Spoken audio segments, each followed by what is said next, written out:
So I told the American Consul General that time that according to me, #1 terrorist in the world is George Bush. And I'm a person who keep on speaking very often. I had gone to Australia just a couple of months after 9/11. It comes as headlines in the newspaper at that time, December 2001. Dr. Zakir Naik calls himself a fundamentalist and says George Bush is terrorist #1. I did not know of any speaker on a public level, I don't know, maybe, who has condemned George Bush as terrorist #1. Today, it is very common. I can name 100 top personalities. And we know that Honorable Justice Hosbet, I didn't know that even he considered, rightly he's an honest judge, and I agree with that.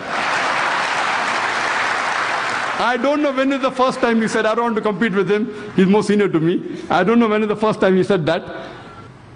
But now when we read records, we come to know that the president of Venezuela, Hugo Chavez, he said that the biggest terrorist in the world is George Bush.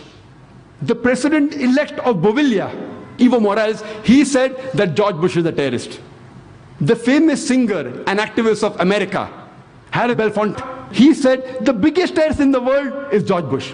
An MP in UK by the name of George Galloway, he said the biggest terrorist in the world is George Bush. And he said that the blood that is there on the hands of George Bush and Tony Blair is much more than the bombers who have done bombing in London. And when you have asked, he said, it will be justified. George Galloway, who's MP in UK, he says, it will be justified that if a suicide bomber goes and attacks and kills Tony Blair without injuring any other innocent human being, that suicide bomber will be justified. Who said that? George Galloway. We have Jyoti Basu, a few months back, he said, when George Bush came to India, that #1 terrorist is George Bush. Everyone says that, but the Indian government wants to invite him. For what? So that we learn the art of terrorism?